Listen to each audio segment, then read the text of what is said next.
Hello boys and girl. It is good to be talking at you again. I know it's been a while. I didn't really script this part of the video because I just wanted to give a little bit of an update and I kind of felt awkward writing anything down.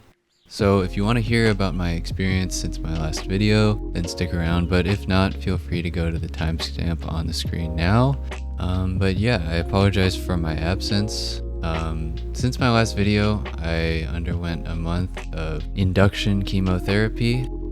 Basically my blood counts just went down to nothing and I had to stay in the hospital until they started to rebound. And then I was able to go back home and I had multiple sessions of consolidation therapy, which was basically shorter, more concentrated doses. But unfortunately, after my second dose, I got pneumonia, or at least that's what they think it was. I went into septic shock, I had a pleural effusion, I had kidney failure, liver shock, stress cardiomyopathy, so basically just everything was failing. I was kind of not really lucid for a while, and then woke up around the beginning of December, spent another few weeks in the hospital, and at that point I was not in great shape, but I was able to go home, and thankfully that's kind of been it since then. But yeah, it's been kind of a rough last year or so. I don't know if any of you remember, but I tore my ACL and meniscus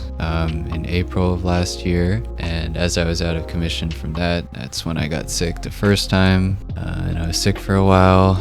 Two of my childhood cats passed away. I lost a lot, I lost the ability to walk, ability to eat food for a while. I lost all the muscle in my body. I lost some friends, but I think I gained a lot too. I gained a lot of perspective and I gained a lot of appreciation for the people who are there for me, and they really got me through it. And I'm not 100% back to where I was before. I'm just trying to ease back into normal, getting back into school. I decided not to make any videos until now just because I was really trying to get back up to speed. It's good to be back, and time just keeps moving on. Hopefully I'll keep recovering and be able to return to normalcy, but I am in remission as of now, so it's good to be alive, it's good to be here, and I hope you guys enjoy the video. But seeing that I've been through some tough times in the past year and that it happens to be Men's Mental Health Month, I thought it would be fitting to return with a video covering the discourse surrounding that topic. Being what some may consider to be a man, it is of course something that I feel pretty strongly about, though I think that certainly isn't a prerequisite for caring about something as serious and important as mental health. I've seen a lot of discussion about this particular month recently and wanted to cover what I see as two important sides of this topic. To be more specific, the two sides I'm going to talk about are those who are vocally opposing the month for a myriad of reasons, as well as the black pill. I also wanted to express how important it is that we stop fighting each other and come together in supporting anyone who has suffered from mental health issues or has known someone who unfortunately was unable to overcome them. Whether it comes from a place of malice or misguided activism, there are many who oppose things like Men's Mental Health Month or self-improvement and have turned discourse around a seemingly positive time meant to spread awareness into a minefield. I want to recognize those who have harmful or hateful views of men's mental health, but also those who are dragging the movement down by perpetuating these negative stereotypes surrounding it. But the main point should be that this is not an argument that we should have to have. Mental health is important and you always have someone to talk to. If you're watching this video now, talk to me, talk to another commenter, talk to friends or family, or a therapist. I wanted to start the video with this note so that as many people saw it as possible. Your life matters and is important. And now that we've gotten that out of the way, let's get into the video. I'm sure many of you have seen the viral video clip of this person miming hooting and hollering as a mockery of a moment of silence for men's mental health. She's already gotten a ton of backlash for this, to the point where her family has been involved, which I do not condone. And her sister even came out to say that she did not endorse the message. I'm not really going to focus on this post and other people who are clearly either just misandrists or rage baiting. Let's not give them any of the attention they so desperately want. A lot of other people are maybe overreacting to a bad experience they've had in the past with one man and generalizing them to hating all men, in which case I'm sorry for your trauma, but that's not a very healthy mindset. Or maybe some of them are just 14 years old, who knows. Either way, I more so wanted to focus on some of the more quote-unquote logical, and I use that word loosely, arguments against Men's Mental Health Month. Starting off with the fact that it takes away from Pride Month. This comes from both people saying that Pride Month is more important and that it shouldn't exist because it's taking away from it, and from grifters making the reverse argument in order to be homophobic, which in turn leads to people seeing that and using it to discredit Men's Mental Health Month as a whole. The fact is that these two being celebrated in conjunction should not take away from the validity of the other one. I don't believe the vast majority of the people celebrating either one are doing it at the expense of the other, and if they are, they're a vocal minority and are likely being disingenuous. In fact, the two groups being supported represent the groups with the largest suicide rates percentage-wise, and their mental health should be supported in conjunction with each other. It's my belief that most people see a vocal minority on either side, saying that one takes away from the other, and start to think that this represents the main sentiment of this side. This only creates dissent and distracts people from celebrating and supporting the people who really need it. We need to limit these disproportionate reactions and recognize that celebrating two groups of people at once does not detract from each other. The next argument that I've seen people using, which has been around for a while and is somehow infinitely more ridiculous than the last, is who set that system up.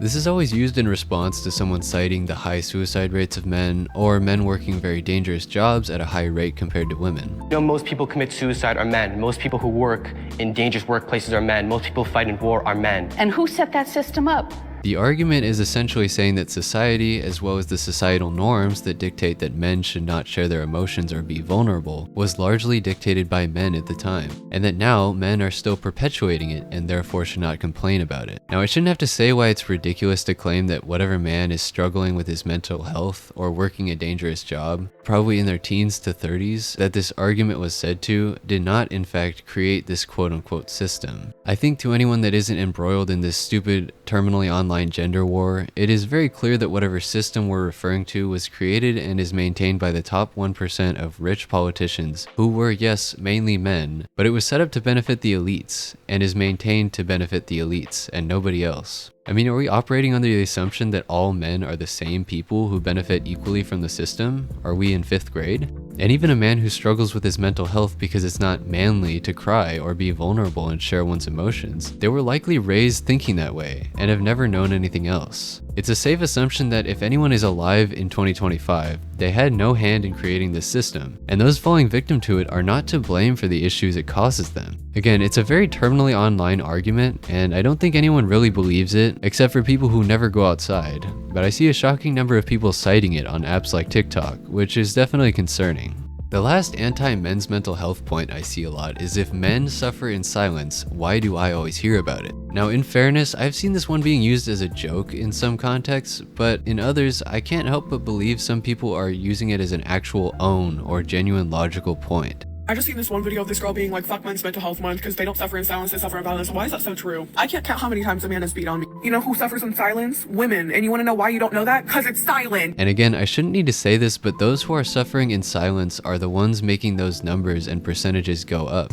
The people you are hearing it from may be some sort of loud minority complaining about things they can clearly control, but they may also be trying to raise awareness for those who are raised in a society where it's not seen as acceptable to share your feelings. It seems like this argument also rests on the assumption that all men are the same people and that nobody is suffering in silence because a few men are talking about it, which is so disingenuous it's hard to believe people actually think it. And for those that say it's okay to talk about it now, and that even though we're talking about it, men are still struggling, that's how mental illness works. It often rests on irrational or unfounded beliefs about low self-worth or not being able to share one's feelings properly. This is why awareness is needed, and why some people are being loud about it while others are still suffering. It's incredibly immature to try to detract from this by citing the loud minority as representative of the whole. And for those who are using it as a joke, I mean, I don't necessarily condemn jokes due to my principles, but considering the joke involves 75 to 80% of all suicides, it doesn't seem that funny. But finally, we're going to consider the other side of the spectrum. Who is this loud minority that leads some people to make this point? Are there those who have easily solvable problems but would really rather complain about women and do nothing to solve them?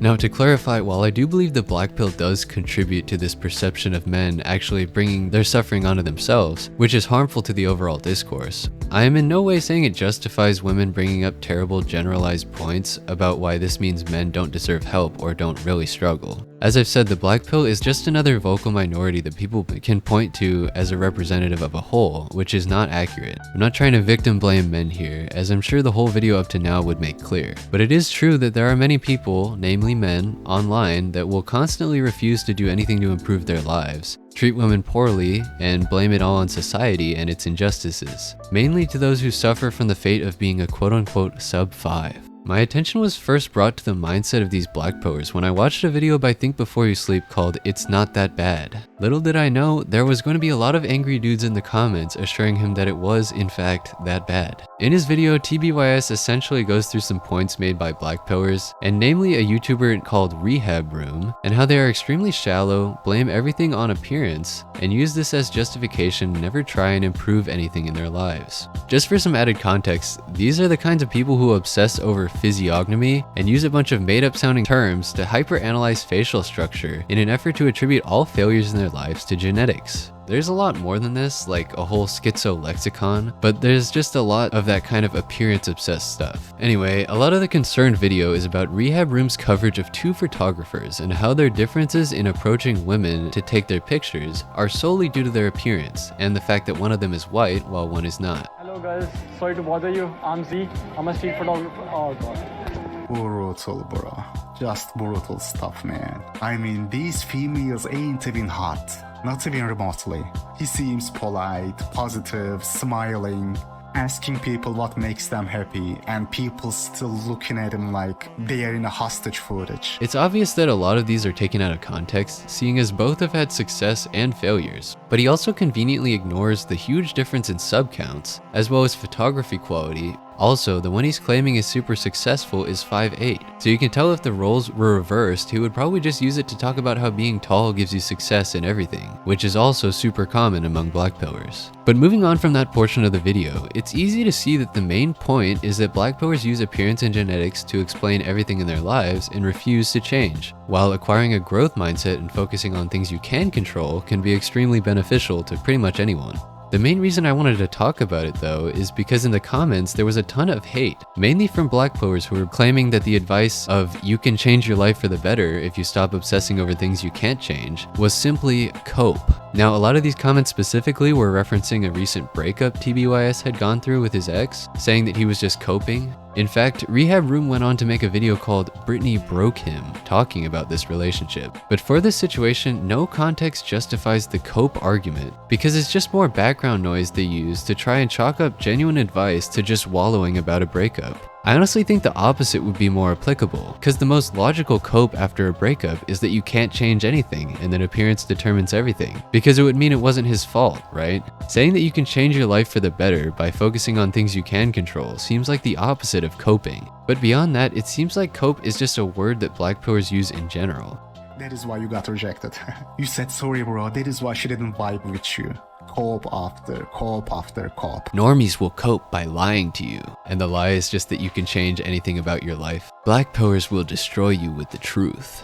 Which is so rich to me, because what bigger cope is there than chalking everything up to factors outside of your control and refusing to change anything about yourself? It seems like satire or something that they keep throwing this word around when their whole mindset is using genetics as an excuse. Just take this comment from Bagasama04. Your looks don't matter, it's your personality. By the way, go to the gym and bust your ass to up your chances. Normies love a good oxymoron. 119 people like this? Nobody said appearance doesn't matter at all, at least nobody who isn't being disingenuous. The point is that there are things you can control that can improve your situation, not just for relationships but for your health and life in general. Just as a side note here, I've been saving some Blackpill posts to put in this video, and now I keep getting these on my feed, and it's pissing me off so bad. Looks don't matter, seriously. What really attracts people is confidence, attitude, personality. You just have to be yourself and stop worrying about all that superficial stuff. For one, there are a lot of things you can do to improve your appearance, and two, if you spend your life coping and whining, no one will like you. Like for this one, you could lose weight, gain muscle, wear a hat, fix your posture, shave your neck beard, or do none of that and stop living for superficial validation. Literally the only wrong answer is to keep whining and changing nothing and being an insufferable person. That's where personality comes into play. But beyond all these logical arguments, this post is just so ridiculous that I shouldn't even be acknowledging it. It's a self-fulfilling prophecy. Thinking nobody will like you due to these factors makes you extremely obnoxious, which will make nobody like you. But yeah, appearance matters and you can actually do things to change it, and your life as well. But Baka-sama, in all of his wisdom, would rather mesh these unrelated things together and use it to cope, refusing to do anything to improve his situation. It's like there's a force field around them that renders them impervious to any outside argument. It's crazy. But even among those who seemingly do change their lives for the better, like the aforementioned rehab room, they do it for the wrong reasons and refuse to acknowledge other perspectives. First off, it seems like Blackpillers are sex-obsessed superficial weirdos. The superficial part is pretty obvious. I mean, their whole life view is based on genetics and appearance. We have been sold a lie. Life is all about looks, ain't about creativity, which you had to find out the hard way. You and me both, actually. This will lead to them either giving up or changing their lives with the sole reason of getting a girlfriend for their troubles. This commenter, who seems well read on the lore, says that rehab room went out, went to the gym, tried socializing, and got a good job, which seems to indicate doing everything right, but he still doesn't have a girlfriend. Guys, there must have been a malfunction. Where is this man's government-mandated girlfriend? We forgot to send it to his address. But on a serious note, none of this addresses an important factor, his personality. If he did all those things, that's great on him, but while personality isn't everything, as Baka-sama diligently noted, it does matter a lot. If Rehab Room did everything right superficially but is really annoying and shallow, as has been apparent so far, he will either only attract shallow and superficial people or not attract anyone at all. These Blackpillers have such a binary view of life where everything is superficial and there has to be some setting some people are programmed with that allows them to get a girlfriend. And beyond being superficial, they're also seemingly super obsessed with sex. This clip talking about the photographers by Rehab Room is really weird. That is the difference. And these two chicks here are so DTF. So DTF. Both of them. He could have hit them both at the same time. And this clip from a different video is even worse. The other day I was at a sneaker store and the kid working there, you know, the sales associate guy, was some 8 out of 10 pretty boy. Like a legit good blend of neo-tennis features and masculine features. Compact mid-face, youthful baby face, but also a good jawline. Good hair, you know, good eye area and stuff. And just from the way he was smiling when he was talking to me, just from his manners, I could tell that he was genuinely happy about his life. It wasn't a fake expression that he puts on for customers. He probably got some action that morning, only a few hours ago. You know, I can't tell. I couldn't help but feel an immense sense of jealousy right there and then. Dude, what is wrong with you? The only reason somebody could be in a good mood is if they had freaking sex that morning, guys. And it's because he was a freaking Chad Light. I bet he and his Stacy have so much freaking sex together and they're so happy. Bro, grow up. Getting back to the original topic though, it seems clear that from TBYS's video and the negative response he got, these people are unwilling to recognize other points and certainly unwilling to change their mindset. And this is where some disingenuous women criticizing the men's mental health movement get their archetype for a man struggling with his mental health. And I do believe that it is harming an important movement, even though those women are just as much to blame. Blackpillers do need to be called out, because it is harmful to believe that nothing in your life is under your control, and because they give a bad look to people who are really suffering in silence. And like I said earlier, therapy is often based on combating irrational thought processes, like the fact that genetics determine everything in life, that may result in negative outcomes like giving up and becoming bitter, which harms oneself and possibly women or chads that they may blame. It's not just about mindlessly affirming things and creating an echo chamber. It calls out things that need to be called out. Trust me, everyone watching this, if you want to do something, if you want to change something in your life, you can do it. I spent nights in the hospital not knowing if I would ever leave, if I would walk again, if I would eat normal food. Please stop wallowing in despair and self-pity, and I promise you that you can change your life. If you see this and still deny my points, then either you'll learn in a few years or you'll have a really tough time. But either way, I wish you the best. I might want to do a more in-depth video on the black pill, because it is harmful, but I'd also want to talk about it in a less serious context and in more detail. But let me know if anyone still watching would like to see that.